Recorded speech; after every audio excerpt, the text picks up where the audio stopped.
Menantu tetaplah menantu. Aku heran kenapa aku dibedakan. Apakah karena aku hanya seorang menantu dan itu berarti aku adalah orang luar? Lantas, kenapa menantu satunya disayang? Setiap kali ibu mertua dan adik suamiku membeli sesuatu, mereka tidak pernah menawarkan kepadaku. Apalagi beli untuk bagianku. Mimpi. Pada saat baru saja aku menjadi istri putranya, ibu mertua memang tampak agak canggung kepadaku. Begitu juga dengan diriku. Entahlah, apa itu memang canggung atau tidak suka kepadaku. Karena memang wajah ibunya itu berperawakan galak dan tidak ramah. Dan aku sangat-sangat memakluminya dan juga sangat menghormatinya. Setiap aku makan, aku selalu memanggil mertuaku. Makan pak, makan bu. Dan setiap pergi kerja, aku juga berpamitan dengan mereka. Bahkan pulang kerja, aku juga memanggil mereka. Assalamualaikum, Pak, Bu. Suatu hari aku pulang kerja, seperti biasanya aku menyalami mereka. Papa mertuaku menjawab,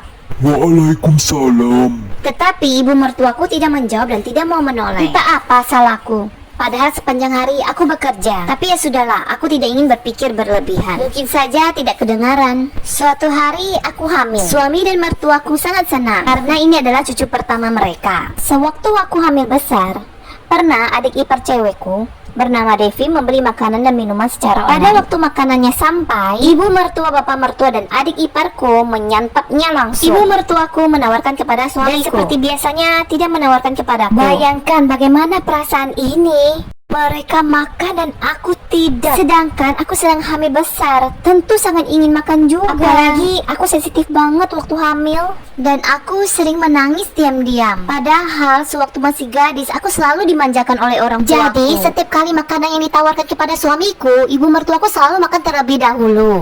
Aku tahu sebagai anak makan makanan bekas ibu itu tidak masalah. Tapi masalahnya ibu mertuaku menawarkan kepada suamiku dan suamiku menawarkan kepada aku. Di saat itu juga aku berpikir, betapa bodohnya suamiku ini. Bukankah engkau tahu istrimu ini nggak mau makan makanan bekas orang lain? Mungkin ada yang tidak masalah, tapi aku tidak bisa. Dan memang sejak kecil aku agak gelian. Aku sempat berpikir negatif. Mungkin mertuaku sengaja makan dulu agar aku tidak mau. Apa memang aku tidak pernah dianggap? Dan ini kerap terjadi loh. Pokoknya setiap ada makanan, mau makanan yang dibeli atau makanan yang diberi tetangga, ibu mertuaku tidak pernah menawarkan kepadaku. Pernah menantu satunya datang ke rumah seharian, dan kebetulan tetangga membagi makanan kepada ibu mertuaku. Ibu mertuaku langsung melewati aku dan masuk ke dalam rumah dan menawarkan kepada menantu kesayangannya itu. Rasanya ingin. Mungkin kalau tidak hamil tidak akan semewah ini. Pada saat itu sesek rasanya.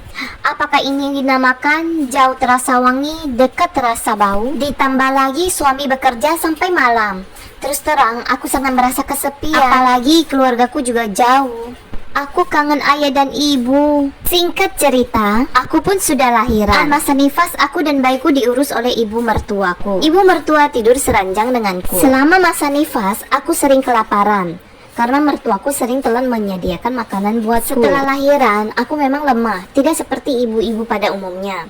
Mungkin pengaruh tubuhku yang kurus. Sampai suatu hari, aku jatuh sakit. Aku demam. Aku lemas selemas-lemasnya. Buka mata saja susah, apalagi harus bangun. Ibu mertuaku selalu memaksaku mengasihi bayiku. Beliau tidak peduli apapun keadaanku. Tidak ada sedikit pun rasa kasihan denganku. Segala yang terjadi, aku hanya bisa telan sendiri. Setahun kemudian, terjadi pertengkaran hebat antara menantu satunya dengan bapak dan ibu mertuaku. Entahlah ada masalah apa, aku tidak ingin mencampurinya lebih dalam. Yang kudengar hanya menantu satunya itu berkata kasar kepada mertuaku. Lalu bermunculan satu masalah lagi. Adik perempuan suamiku, Devi, akan melangsungkan pernikahan. Di saat pertunangan, calon mertua Devi mempermalukan mertuaku. Entah ada masalah apa hingga mertuaku dipermalukan. Setauku, Devi itu memiliki sifat yang kurang hormat kepada orang tua mempelai pria. Dan berbicara pun selalu blak-blakan. Setelah menikah, Devi tinggal bersama mertuanya. Karena terus-menerus bertengkar, akhirnya Devi memutuskan untuk pulang ke rumah. Mungkinkah ini adalah karma?